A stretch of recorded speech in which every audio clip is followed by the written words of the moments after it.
Hello, my dear friends. How are you doing? Hope you are having an amazing day and not having to deal with drama. Ready for new stories I have for you today? Let's go to the first one. And don't forget to listen to the end of the story, guys, to hear my insights. Enjoy the stories, and don't forget to like and subscribe. And of course, don't forget to leave a comment. I'm about to get married, and what should be the happiest time of my life has turned into another emotional tug-of-war with the people who have treated me like an afterthought since the day I was born. I've always tried to be the bigger person, to let things go, to keep the peace. But this time, I just can't do it anymore. I need to know, am I really the villain for finally choosing myself? My mother died giving birth to me. That's where this story really starts, because it's not just about betrayal.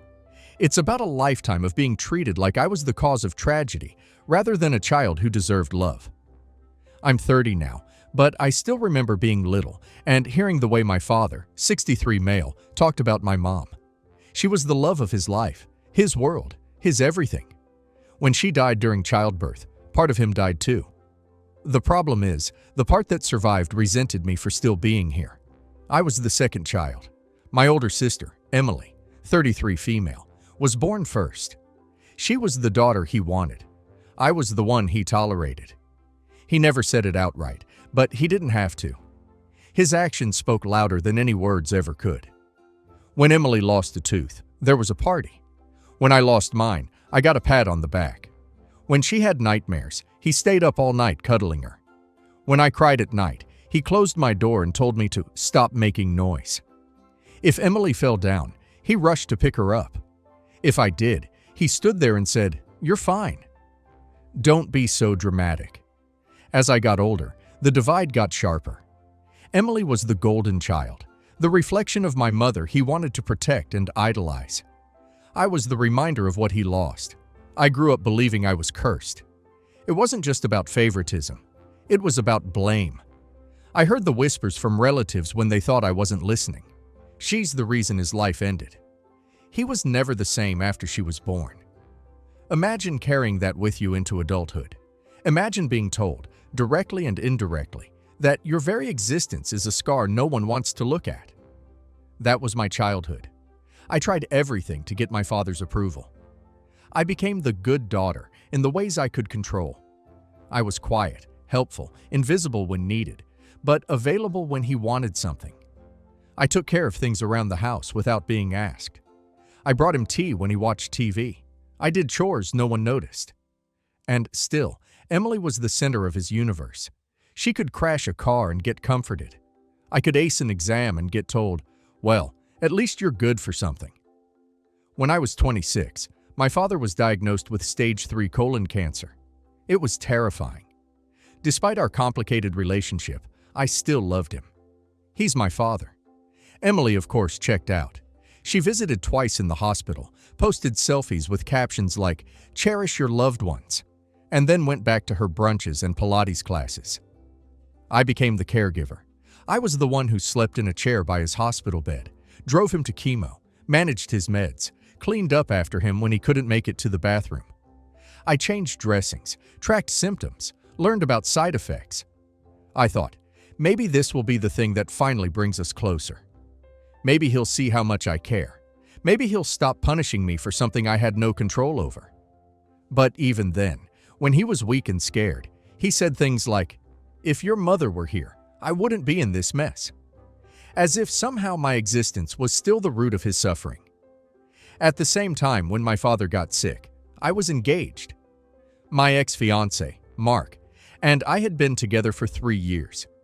He met my father, visited during treatments, acted like part of the family. He saw how much I was juggling and said he admired me for it. What I didn't know was that while I was driving my father to chemo and scrubbing puke out of the carpet, Mark was sleeping with my sister. It started with emotional support. Emily and Mark bonded over being stressed. They told each other how hard it was to watch me suffer and how they needed someone to lean on. Then it escalated into late-night texts, then hotel rooms, then a full-on affair. I found out when one of Mark's friends, someone with a conscience, sent me screenshots. Texts that included details I can't unsee. Pictures I can't delete from my memory. When I confronted them, neither of them denied it. When I told my father, thinking surely now he'll defend me, he said, "Your sister made a mistake. But she's still your sister. You shouldn't throw family away over a man." Over a man. My fiancé. The person I was about to marry? I asked him, "What about me? What about what I'm going through?" His answer, "I'm probably dying. I'm not going to fall out with my daughter over some drama over a man." I was standing there, devastated, heartbroken, and he dismissed it as drama. He didn't even try to comfort me. I broke off the engagement. I went no contact with both Mark and Emily. For a while, I considered going no contact with my father too. But he was sick. I told myself, don't abandon him now, just get through this. I kept caregiving even after all of it. I stayed by his side through surgeries, treatments, sleepless nights. I did it because I'm not like them. I don't abandon people I love, even when they don't deserve it. At the end, my father beat the cancer. By some miracle, he made it. And while I'm happy he's alive, I'm also painfully aware that surviving cancer didn't change him. If anything, it made him double down on his old ways. Emily swooped back in once the hard part was over. She came to family dinners again, posted happy selfies about how family is everything, and my father welcomed her with open arms. He tells people, "Both my girls stood by me," as if Emily was there at all, as if she didn't stab me in the back while I was wiping vomit off his bed sheets. 2 years ago, I met someone new, Daniel. He knows my whole story. The mother I never met, the father who resented me, the sister who betrayed me. When Daniel proposed, I finally felt like life was giving me a second chance. We set the date for this year. We're planning a small, intimate wedding. People who actually care about us. No fake smiles, no family politics. That's where the new problem starts. My father is demanding I invite Emily. I told no way I'm inviting her. I said, she slept with my fiancé. She never even apologized. She's not coming. He lost his mind. I told him that I'm not starting my marriage by inviting someone who tried to destroy my last one. And now he is threatening to not attend my wedding if she's not invited. But now for once in my life, I'm choosing me. I'm not inviting a woman who blew up my engagement, smiled while she did it, and never once showed remorse. I'm not pretending for the sake of appearances. If my father can't handle that, he doesn't have to come. Part of me still feels guilty. The little girl inside me who wanted her father's approval is screaming. I wanted him to be proud of me. I wanted him to walk me down the aisle. I wanted a moment of, finally, he loves me. But I've realized that day will never come. So, Reddit. Am I the a-hole for refusing to invite my sister to my wedding, even if it means my father won't come either? Not the a-hole. This isn't about one mistake. This is about a lifetime of betrayal and neglect. OP's father has always made it clear that her pain is inconvenient to him, and OP's sister learned from the best. She knew she could blow up OP's life and get away with it because their father would cover for her again. And now they're mad because OP won't swallow the poison and call it family unity.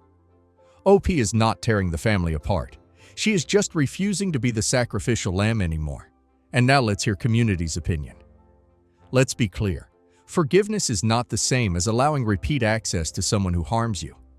Your sister didn't make a mistake. She made a series of choices that destroyed your engagement and your trust. Your father's refusal to take your side is just more of the same behavior you've endured your entire life. You are absolutely right to draw this boundary. Your wedding is about celebrating your happiness, not setting yourself on fire to keep other people warm. Not the a-hole. Imagine calling it petty to not invite the person who slept with your fiancé to your wedding. Seriously. Your father is just mad because you're forcing him to look at the cracks in his golden child narrative. He wants you to play along so he doesn't have to face how deeply he's failed you as a parent. Let him stay home if he can't support you without conditions. Your wedding should be about love, not survival mode. Not the a-hole. Your father is using the same toxic logic so many enablers use. Family is family. But what he really means is, family can abuse you, betray you, and hurt you, and you still have to smile and take it. No, you don't. You've spent your whole life catering to his guilt and his favoritism. It's time to live for you now. Let him miss your wedding if that's his choice. But don't let him make you question your right to protect your peace, not the a-hole. I know the title makes me seem like the bad guy, and maybe I am, but please hear me out. My 19 female sister, 23 female, got pregnant when she was 18 and about to leave for college. Her boyfriend at the time skipped town, and she was left to raise the baby by herself. My sister has always been my parents' favorite. She could never do anything wrong. But that immediately changed after she got pregnant. She had to make the decision to not go to college and instead raise her baby. Of course, my parents put in financial support and helped her with whatever she needed, and her son has been well off since. Ever since, my parents looked at me as their golden child. I started putting in much more effort at school and was taking almost all AP classes my junior and senior year. I eventually got into my top school for pre-med, so I was obviously worried about how much money it would cost. But my parents told me not to worry and that they had saved enough money to send me to my dream school. I was super happy to be going and was eager to start college. One day, my sister was with me when I was buying supplies for school. My sister asked me what community college I was attending. I then told her that I was going to my dream school, and she flipped out. She was yelling at me because apparently my parents had told her that I would be attending community college instead to save money for her and her son. When we got home, she immediately confronts my parents. She asked them where did all that money come from and why they lied to her. This is when my mom tells my sister that they had used her college money that they had saved for her before she got pregnant to pay for my college. My parents apparently had no hope that my sister would ever consider going back to college after she decided not to go, so they just saved the money for me. My sister stormed out of the room, and I blew up at my parents to tell them that they should have told me and I would have chosen a school nearby. I tried to talk to my sister, but she would not talk to me for days. When she finally decided to talk to me, she demanded that I go to community college and give her all the money for her and her son. I told her that I understood how angry she was at my parents, but I would not be sacrificing my future just so she could have the money for her son. She got very mad at me and called me a thief and selfish for not giving her back her money. Although I feel bad for taking the money from my sister, I worked very hard to get into this school, and her son are taken care of by my family. I think that it is selfish of me to keep the money, but it isn't my fault my sister got pregnant and chose not to go to college. So, am I the a-hole? Not the a-hole. Your parents can decide what to do with their money. But I think it's very disturbing that they lied to your sister and that they pick favorites. You're not the a-hole, but your parents are for lying to your sister. Not the a-hole. You didn't know the original intended use for the money. Your parents saved that money for your sister's college, which she decided not to use for college. It wasn't being given to her unconditionally. It was a college fund for your parents' child who wanted to go to school. That's now you. Although I do find it crazy that your parents would save for one college education and not the other. Not the a-hole. You have worked hard to get into university, and your parents are kind enough to make sure your dreams come true. Take the money and run, girl. Your parents help support your sister and her kid. I'm sure she's gotten more than enough money from your parents. Plus, it was her decision to keep the child. Don't feel guilty. Your sister is overreacting. For some background, I have a twin, 25 female, who I will call Lauren. Since the day we were born, Lauren was always the golden child. Our parents always chose her over me, and there was clear favoritism until we graduated from high school. Lauren chose not to go to college, and she started a party lifestyle. So because of that, I was my parents' favorite. I hated it. Yes, I was the favorite one now, but I hate the fact that they have favorites. My parents are both doctors, and they expect us to become one too, because their parents are both doctors, and so are a lot of other family members. So when I chose to become a pilot, not a doctor, they were upset, and even said I have to become one, because my sister will not become one, and I'm all they've got. I just wanted out of that toxic environment. So I rented an apartment and busted my butt off to become a pilot while working, so I could live on my own. Now, 7 years later, I'm a pilot, and I live in a different town far away from my family. I'm engaged to the love of my life, 26 male, and I'm pregnant with our first. We got engaged when he proposed to me 2 months ago. Important to the story, my fiancé is from an upper-class family, so he grew up rich and his family, including him, are wealthy. When I announced that I'm pregnant on social media, I don't know how, but my mom found my account and saw the picture of me and my fiancé announcing we're pregnant. Then she texted me. I still have my old number and she has it. asking for a meetup. I said yes because we haven't talked or seen each other for 6 or 7 years. We met at a cafe, and after a while, it was clear she only wanted money from me. She told me how my sister had fallen pregnant a year after I left, and how my father had been diagnosed with cancer. She also told me how they needed to move to a bigger house because my sister had lost her job and house, and she needed to move in with her child. After telling me all that, she simply asked if I could give them some money to buy a house for them and help a bit with my father's cancer treatment, since she knows my fiancé is rich. I don't know how she knows that. I said I was not going to be doing that, because I haven't even talked to them for at least 6 years. She began calling me names and then she left. After that, I got many texts and calls from other family members, calling me an a-hole for not giving them any money, even though I could easily do that. I've not changed my mind. I just think they are being unreasonable, and it's my fiancé's money, so it's not mine to give away. So, am I the a-hole? Edit 1. There were some people questioning why my parents don't have enough money, bigger house, or health insurance. So, after me and my sister, we're the only children they have, moved out of my parents' house, they moved to a smaller house. We do not live in the U.S., so doctors don't make that much money as in the U.S. Also, as in the U.S. and in here, health insurance doesn't cover anything. I don't know what happened to their money, and I don't care. In my opinion, they deserve it. Edit 2. Many of you said get a new number, and I did. So now I can finally live in peace without all the texts and calls from my family members. Also, I told my fiancé about this and showed all the nice comments you commented, and he wanted to thank everyone. Me and my fiancé are now focusing on us and the baby. We're planning to get married after the baby is born and a little bit older, so she or he can be part of it, if everything goes well. Your mom is disgusting. You owe her nothing, not the a-hole. Not the a-hole. Your parents suck. They're doctors and cannot afford? That is on them. They cut you out of their lives, so you are only reciprocating. They are only coming to you now because you have money. Ignore the rest of the family.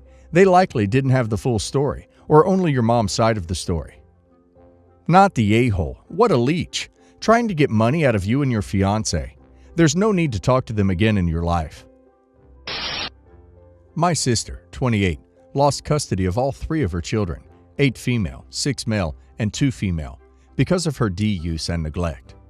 I, 26, had my sister's children for 2 years now, and in those 2 years, she changed her beliefs 10 times and expects me to teach her children about those beliefs each and every time. I had to stop at the 5th time because I see it having a negative effect on her children, as it's very confusing for them to one day be a vegan Buddhist and the next meat-eating Christian. My sister ever since been mad at me and refuses to see her children until I start teaching them her values and beliefs.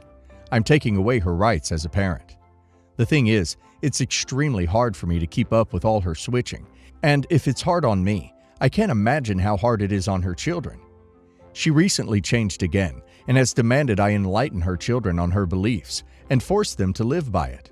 She told me that it's not her fault she found a better truth, and I replied to her, why isn't your better truth ever getting off of D? She believes that I'm never supportive of her or encourage her, and that she's trying her best.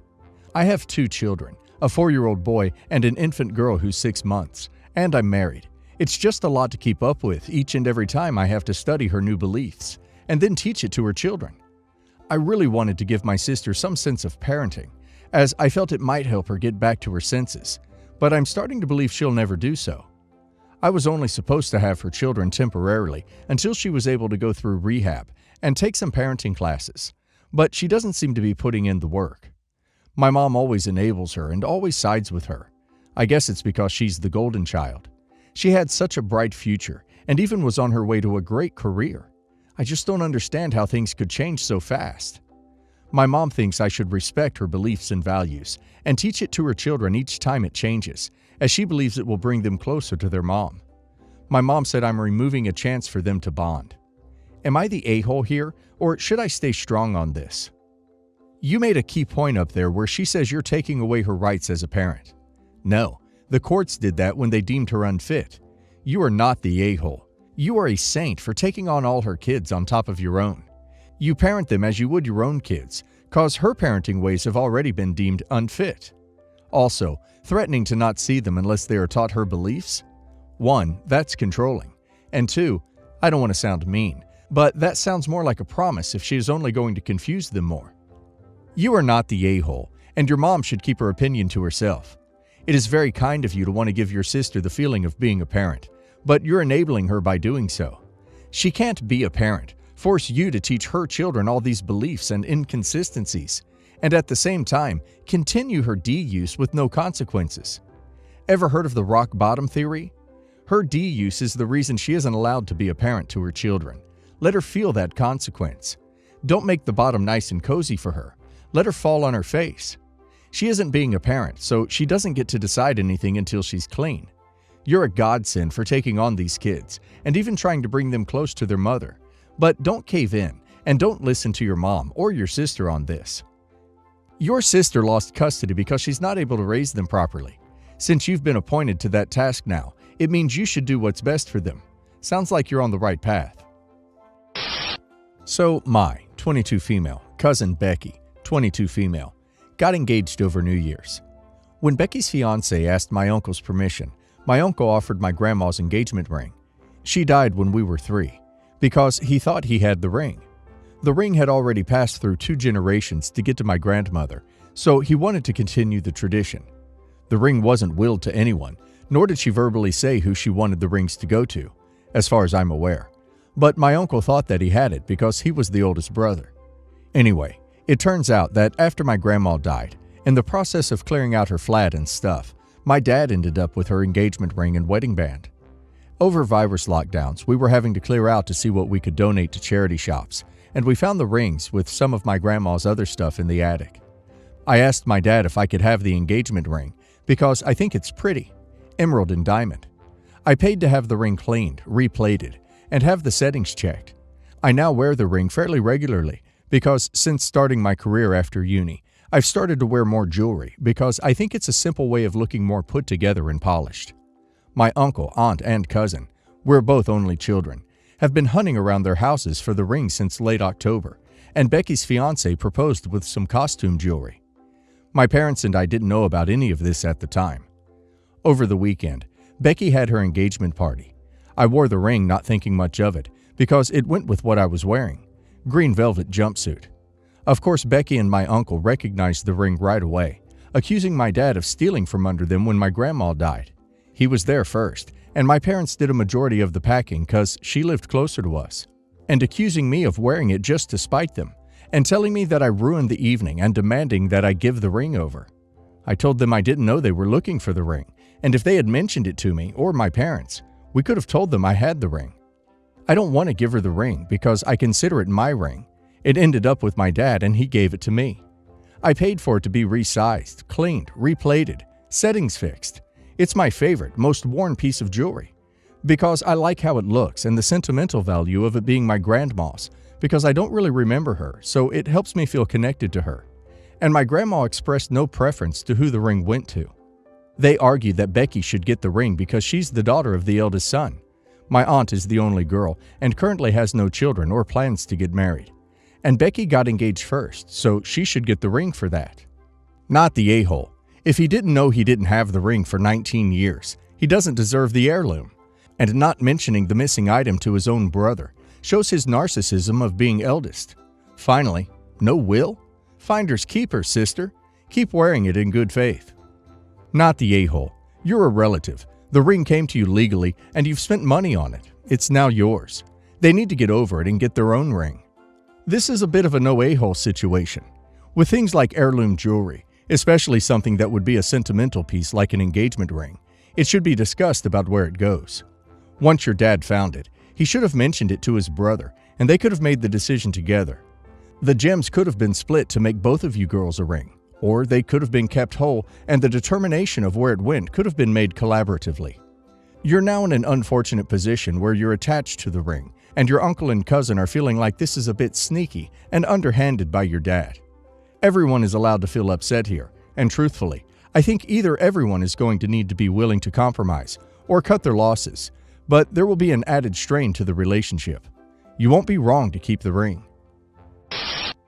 My husband and I are 34 and 32 respectively. We have a 4-year-old son. We live a fairly privileged life. We aren't exceedingly wealthy, but we have what we need and more and live comfortably. We've made the conscious decision to not have more than one child to maintain the financial means to enjoy life and go on vacations, enroll our son in classes, etc. My sister is 20. She recently had a son. We used to be close, but we live in different states, so we don't talk as often. My sister lives a very different life. She is the product of my father's affair with another woman and lived with her mother until I was a teenager and my father got full custody. She was kind of a difficult teenager and made a lot of poor decisions. She still lives with my parents, and the pregnancy is the result of a friend with benefits situation. She is not handling her son well. It is likely she may lose custody of him if things proceed as they are. My father mentioned that it may be worth exploring if my husband and I could take custody of the child if she cannot get her act together. He mentioned that it would be impossible for him and my mother to care for the child, as they are advancing in age. They are in their late 60s. I told him absolutely not. We enjoy our life as it is and do not have the capacity or willingness to care for another. My mother called me a few days ago and said I'm being selfish and cruel for potentially letting the child be taken by the state. I feel bad for my nephew, but I don't feel like it's my responsibility to pick up where my sister failed. Am I the a-hole? She's not handling her son well while living with your parents? Why are they allowing that? Not the a-hole to not want to take on another child for any reason or none at all. If your parents are so concerned for the child, they should do something about your sister. That's not your place. Your mom's attempt to manipulate you with guilt is an a-hole move. Not the a-hole. You are not responsible for your siblings' bad decisions. I cannot believe your parents are trying to dump their problem on you. Do not fall for their toxic BS. Not the a-hole. A parent should only adopt a child if they are deeply wanted and the parent is 100% committed to raising them and maintaining the parent-child relationship for life. I understand why your dad asked if you would consider raising your nephew. The foster care system is far from ideal, and there can be a benefit to keeping a child within their family of origin. It was reasonable for him to ask, and it was reasonable for you to say no. However, your mom is the a-hole for shaming you for your decision.